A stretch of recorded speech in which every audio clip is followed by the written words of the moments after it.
अस्सलाम वालेकुम guys and welcome back. उम्मीद है आप सब खैरियत से होंगे।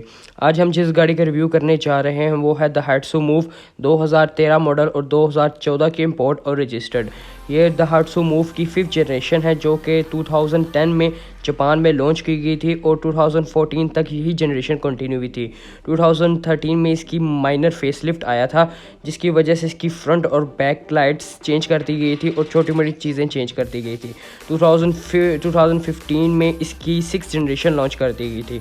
अगर हम इसके कंपटीटर्स की बात करें तो चूंकि ये एक 660 सीसी जैपनीज़ कार है तो इसके काफ़ी कंपटीटर्स मौजूद हैं जैसा कि Honda N1, Honda N Wagon, Suzuki Wagon R, Suzuki Hustler और भी बहुत सारी गाड़ियाँ अवेलेबल हैं। पाकिस्तानी मार्केट में बहुत सी जैपनीज़ गाड़ियों ने अपना नाम बनाया। दहाइट्सु मूव भी उन्हीं में से एक गाड़ी है due to its low maintenance cost और पार्ट अवेलेबिलिटी। अगर हम दहाइट्सु मूव की प्राइस रेंज की बात करें तो ये 11 लाख में 2013 मॉडल आपको इजीली अवेलेबल हो जाएगा। अगर हम सेम मॉडल और सेम स्पेक्स की गाड़ी अगर हम होंडा में ढूंढने चाहें तो होंडा एनवैगन 2013 मॉडल आपको मोर देन 12 लैक्स में मिलेगा। तो ये इस हिसाब से भी बहुत ज़्यादा पसंद की गाड़ी है क्योंकि आपको एक लो बजट में एक अच्छी 660 सीसी गाड़ी मिल जाती है।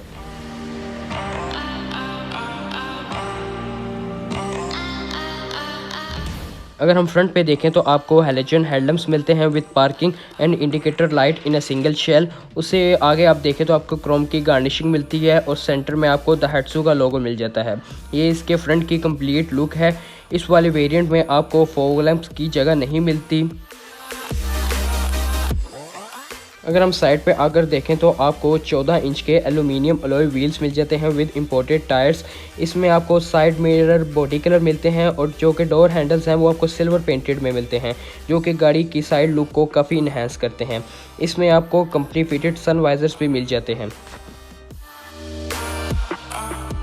अगर हम दहाइट्सु मूव की बैक साइड पे आकर देखें तो आपको massive vertical LED tail lamps मिलते हैं with reverse and indicator light in a single shell. Move का जो बैक डोर है वो बहुत ही ज़्यादा यूनिक और जीप स्टाइल का है। इसमें आपको high mounted third brake lamps भी मिल जाता है। अगर हम दहाइट्सु मूव की बूट स्पेस की बात करें तो बाकी 660 सीसी गाड़ियों की तरह इसकी भी बूट स्पेस काफ़ी डिसेंट साइज़ की है। बैक सीट्स को फोल्ड करके आप इसकी बूट स्पेस बढ़ा सकते हैं। दहाइट्सु मूव में आपको स्पेयर व्हील नहीं मिलता जिसकी वजह से आपको कंपनी की तरफ से पंचर रिपेयर किट मिलती है। हम गाड़ी के अंदर आकर बैठे हैं तो आपको ड्राइविंग साइड डोर्स पे आपको चारों पावर विंडो के कंट्रोल्स मिल जाते हैं और इसके साथ आपको रिट्रैक्टेबल पावर साइड मिरर्स के कंट्रोल मिलते हैं। अगर हम इसी साइड पे आगे देखें तो आपको eco idle on and off का बटन मिल जाता है और इसी के साथ आपको फ्रंट हेडलाइट की एडजस्टमेंट मिल जाती है। इसी साइड पे आपको ड्राइवर के लिए कप होल्डर मिल जाता है। अगर हम इसके मीटर की बात करें तो बेसिक स्पीडोमीटर मिल जाता है विद 2 इंच डिस्प्ले जिसमें आपको ट्रिप ए और B, fuel average, fuel gauge, eco on and off indication और ओडोमीटर मिल जाता है। इसी के ऊपर आपको टाइम डिस्प्ले मिल जाता है और इसी के साथ आपको गियर इंडिकेशन मिल जाती है। इसमें आपको company fitted 7 inch infotainment system मिलता है विद रिवर्स कैमरा। दहाइट्सु मूव आपको 4 स्पीड ऑटोमेटिक ट्रांसमिशन के साथ मिलती है जिसका लीवर आपको फ्रंट डैशबोर्ड में मिलता है। उसी के साथ आपको basic old school analogue climate control AC मिल जाता है जिसकी परफॉर्मेंस काफ़ी बेहतर है। दहाइट्सु मूव में आपको फ्रंट और बैक दोनों सीट्स आपको सोफ़ा सीट्स मिलती हैं जिसकी वजह से आप फ्रंट सीट पे एक छोटा बच्चा आगे बिठा सकते हैं सेंटर में। इसमें आपको ड्राइवर की कंफर्ट के लिए सेंटर आर्मरेस्ट भी दिया जाता है और आर्मरेस्ट के अंदर छोटा सा एक कंपार्टमेंट भी दिया जाता है। अगर हम फ्रंट डैशबोर्ड पे देखें तो आपको एक डिसेंट साइज़ का कंपार्टमेंट मिल जाता है और उसी के ऊपर एक छोटा सा कंपार्टमेंट भी मिल जाता है छोटा मोटा सामान रखने के लिए। तो प्रैक्टिकलिटी वाइज और गाड़ी में जो स्पेस है वो किसी भी तरह कम नहीं है। अगर हम दहाइट्सु मूव की बैक सीट्स पर आकर बैठें तो कंसिडरेबली काफ़ी लेग स्पेस मौजूद है और फ्रंट सीट भी कम्प्लीटली पीछे है। इसका फ्लोर बेड भी फ्लैट है तो 3% पीछे इजीली और कंफर्टेबली बैठ सकते हैं।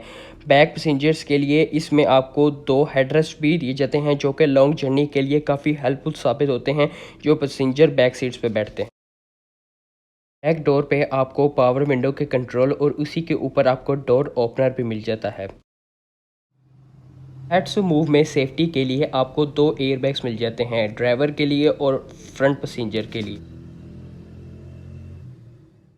अगर हम हैट्सो मूव की इंजन कैपेसिटी की बात करें तो इसमें आपको 660 सीसी का 3 सिलेंडर इंजन मिलता है जो कि 51 हॉर्स पावर प्रोड्यूस करता है और 60 newton metre of torque produce करता है।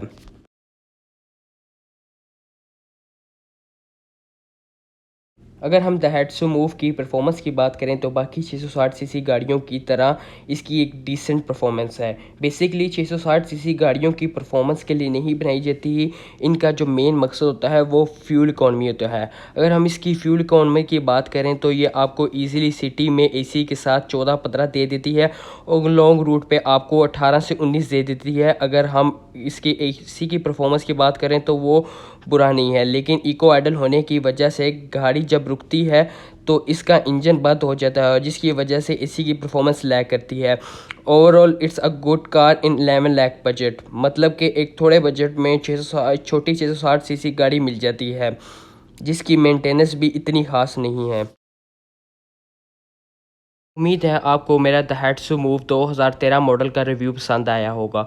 अगर पसंद आया है तो kindly subscribe my channel and do share with your friends and family. Thank you. अल्लाह हाफिज़।